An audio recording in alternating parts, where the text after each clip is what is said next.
What is up, everybody? It is Alex from Heavy New York, calling from the quarantine zone again. And on the phone, we got James from Kill the Lights. Thank you for your time today, man. I really appreciate it. No problem. Thanks for having me. Yeah, it's so awesome to have you here. So these two new singles for Kill the Light, Shed My Skin and Plagues, could this almost serve as like a clear representation of what the entirety of the Kill the Light's full-length album will sound like, or is this just the tip of the iceberg? It's just the first taste in a way. Yeah, so I mean, I would say that we're going from very much the kind of heavier end with Shed My Skin to kind of a little bit more melodic, a bit of a groove to the to Plagues, you know. But yeah, that's a good representation.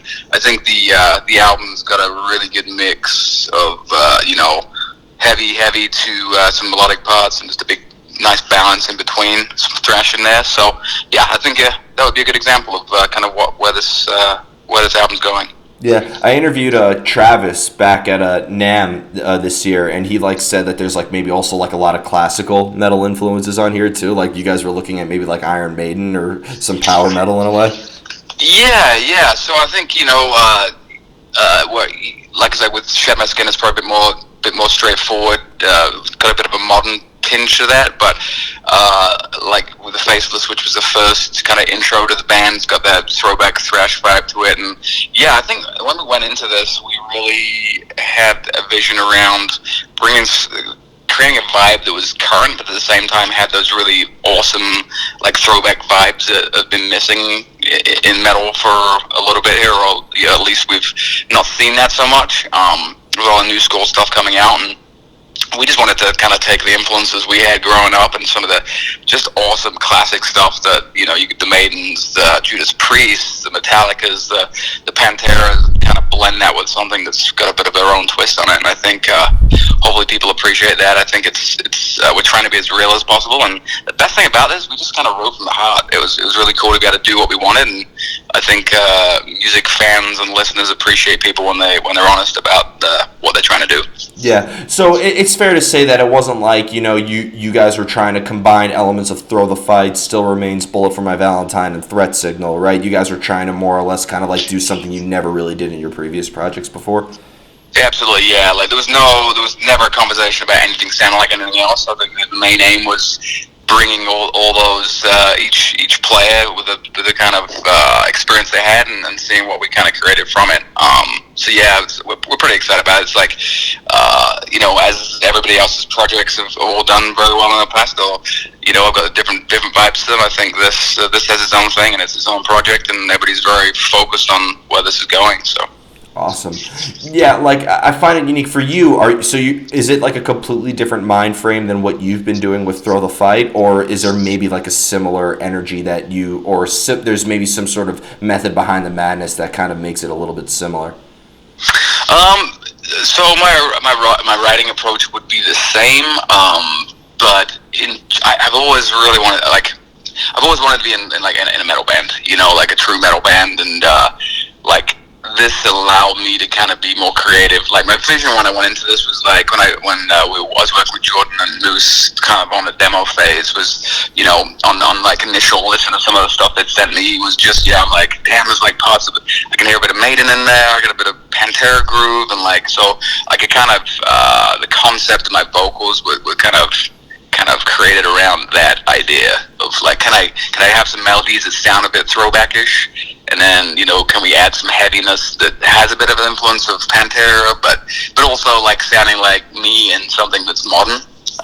So like I say, I think I'm very proud of where it's at so far, and as we continue writing, the sound's very much evolving and developing, and yeah. So the main thing was just being true to myself and writing from the heart.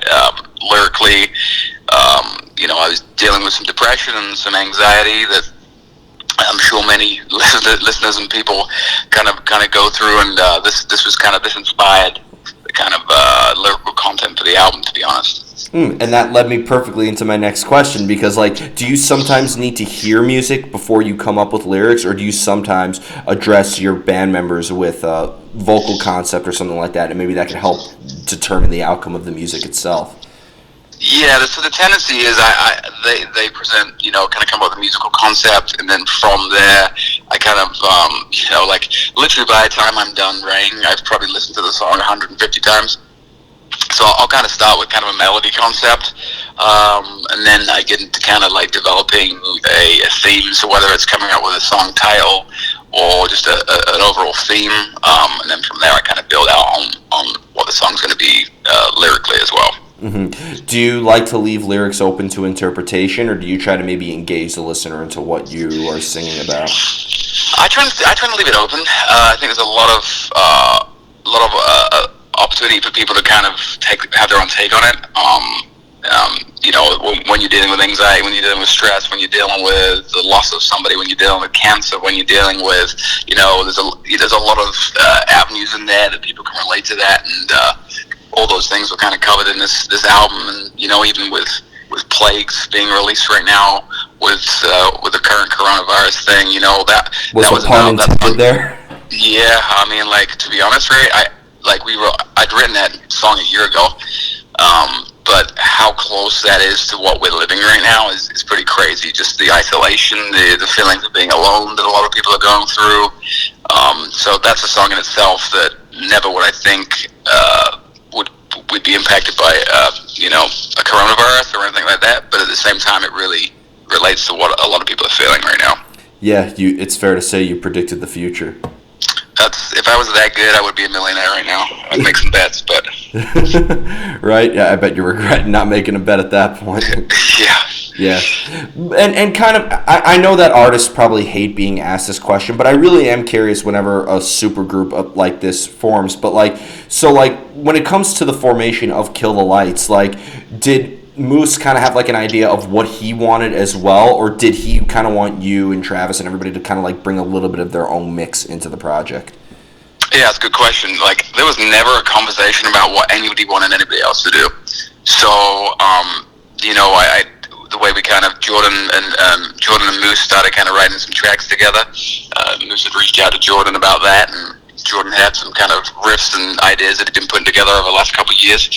And then through conversations with both of those guys, I basically auditioned in the song "The Faceless," which is our opening introduction to the band. Like, that was a song I demoed for them. That was the first song I wrote in basically the same exact state it's in now. So it was never like, hey man, you should try this, or hey, you should try that. It was like, hey, everybody brings, you know, Travis bringing solos to the table. It was really nice. There was no pressure to kind of create anybody. You know, nobody was pushing any agenda on anybody. Like I say, a lot of times when you have this, it's like somebody trying to lead the way and dictate what the sound's going to be like. This was pretty organic. I mean, that's like, the recording process itself was awesome. Like, we just went into the studio and banged out his drums in about a week in Chapel Studios, and Jordan flew in to kind of work with him a little bit on that, and it just presented an environment that nobody was really under pressure, and it was more natural than anything. So yeah, and I really hear that in the music. It doesn't really seem forced. It's fair to say, like, the organic process is this is a very organic writing process. Yep. Yeah, like, you know, to be honest, whenever I have ideas, I send them to the guys, and, you know, everybody gives me feedback. As with the music, we're all discussing, you know, how that would work out. But yeah, organic would be the word. This is, and I think whenever I listen to a band, you can tell if it's contrived or it's put together, or somebody's trying to create a sound following what everybody else is doing right now. Which is not. I just think it just became like something where everybody's naturally inputting their own style to it, and it kind of worked well. So. Yeah, you're not like a metal version of the Spice Girls, where you're like a band that was put together. I don't look good in a bikini, so it ain't gonna work out very good. Yeah. Well, now you might have some people throwing some photo shoot ideas now with that. Yeah. Please send all ideas too. Yeah. Now, obviously, you know, we kind of touched upon this greatly, but like, you know, having previous bands for all of you guys, it's fair to say, even though you want to do something like you never did before, does part of, like, you know, Moose's past with Bullet for My Valentine and Travis with Threat Signal and the 47 other bands that he's in, and you with Throw the Fight, like, does that, like, it has to partially, like, do you think if it wasn't for those past projects, do you think it really would have influenced the sound now? Kind of a what if question, but. Yeah, I mean, you have to, man. Like, I think, you know, everybody's proud of what they've done and where they've been, and like, it's part kind of like, we know that's kind of silly. It's part of that journey, and like, you look at Moose and what he's done with his drumming. I mean, he influenced the next generation of drummers with just his kind of style and his personality and his way of playing. So you got Jordan too with Still Remains, and Travis with Threat Signal. I mean, all those bands have had their own vibe, their own sound, and yeah, I think the best thing is like we all took the kind of lessons and the goods and the bads. We've all been through the ups and downs, and like it's cool to come together. And the other nice thing is that everybody's been through a lot of stuff, so it's very easy to get along with everybody. Everybody's pretty chill, and there's no drama, which is like the favorite thing about this band. Is just it's easy. Yeah, fuck drama. And yep. And like, kind of going back into the process behind writing vocals and everything like that, do you sometimes have to like sing the melody before you even lay down like a single note? Do you always have to sing the melody and know I'm screaming here, I'm gonna sing here? Do the lyrics and the melody for the vocals sometimes go hand in hand and fall right into place at the same time? Yeah. So like it's kind of like more recently been working on new stuff, and so at times I'll get like a melody in my head and I'll straight away write the lyrics to that. Other times it'll be kind of a formation of like building out melodies with kind of made up words for a start until I kind of can listen back to it and rework the melody until I'm happy with it, and then start building off of that. So it's kind of a combination of the two, to be honest. Generally I'll kind of have a melody idea and I'll quickly write some lyrics for like a chorus or something, and then come back and rework as I'm going along. We tend to, like, prior to studio stuff, we would pre-pro all the songs and all give feedback on that, and then so basically the song is pretty mapped out prior to going into the studio to record for like a second time, and then obviously then you've got some cuts and edits depending on what the producer's going to do to rework the song. Mm-hmm. Yeah, and aren't you ever worried too? You'll sometimes have like the best lyrics ever, and then they always go like one syllable over or under the actual arrangements. Yeah, that's happened plenty of times. It's like, that doesn't fit. Yeah. So I mean, that's kind of where you tend to get the rework in the production in the studio thing, where it's like, hey man, we need to cut. Like, how can we take the same line, say the same thing, but drop out one word on it? You know what I mean? So that's something I've done plenty of times in the studio that make it make more sense, or rephrase the way it's sung, or yeah. Do you have like is there like a vocal theory? I usually ask this for, guitar players, but like, is there maybe also a theoretical element behind vocals that you keep in mind as well, or were you self-taught as a vocalist? Yeah, self-taught guy. Definitely self-taught. We got like Travis, who like when he writes a guitar riff, he tabs it out he writes it in his head and tabs it out on a computer as opposed to doing it on a guitar, which is crazy to me. So I'm the opposite end of the spectrum too, where I'm just like, musical theory was not my thing. I'm just more of a self-taught kind of figure it out kind of guy. Mm-hmm. Trial and error. Yeah, lots of trial and error, yeah. Yeah, and having such a versatile vocal style, being, having great screams and as well as great melodic vocals, is it almost like when we hear different usages of your voice, are you almost expressing like a different side of yourself? Yeah, like I said, I really felt, for me, again, to be honest, on this record, as brilliant as it was putting it together, like I was dealing with anxiety for something I never really had anxiety up until a couple of years ago, and I was just dealing with some stresses of that, and so I think for me, it kind of tells the personality of me and what I was dealing with. So obviously some of the heavier parts, just kind of the stress and kind of the crap parts of what's going on, and then just some of the smoother parts, singing parts, just like. At the end of the day, it's not all bad. There's a lot of positive that can come from it, and I'm very thankful with what I'm doing and who I'm working with and how I'm doing it. And like I said, it's just really it's always been my release to be able to deal with stuff. I kind of, how I deal with my feelings is talking through songs. It's helped me through the years. I had cancer 10 years ago, and all these things are really just, it's my outlet, it's my escape. Yeah, but do you sometimes find when you sing that song in the future, like if you're bringing it back in a live performance, is it obviously this is a release, this is an outlet, but when you play that song again, do you almost kind of have to like put yourself back in that essence of darkness in order to execute the song as good when you first recorded it? Yeah, it's I always, it's always, for me, it's always important getting your mindset right prior to playing anyway, and for me, I kind of get in the zone. I kind of wear in-ears to play live, and I just really, I'll have some kind of warm-up. I'll warm up, and then I'll listen to some warm-up kind of inspiring music prior to that. But for me, it's like really, if you're gonna sell the songs, it's really, you've got to be in that place. You got to sound like you believe what you're talking about, and for me, there's never been a problem in that sense. So I just feel it so deep. deeply and have dealt with it so much that I've been living with these songs for a while, and the emotions that come with it, and yeah, I think it's pretty easy to recapture that live. Yeah, you try to capture a moment to say the least with your music, right? Yeah, for sure. Do you find though that it's kind of harder to maintain that moment, like the longer you work on a song, like in a way, like you try to feel the same way when you end it as you did when you started it? Yeah, it's also funny, like, I always find too oftentimes when you listen to a song, it's usually the first few times you listen through is when you're going to capture the best melody or best vibe for it. The longer you dig in it and try and rework sections and be more technical is when you tend to overwrite the song. So naturally or more organically, when you have the first impression of a song, that's when you tend to find the best melody, best lyrical content. You know what I mean? It's what comes to you straight away. Of course. And I have two more questions for you. You ready for the most difficult one? Go ahead. How do you know when a song is done? It's never done, man. It's never done.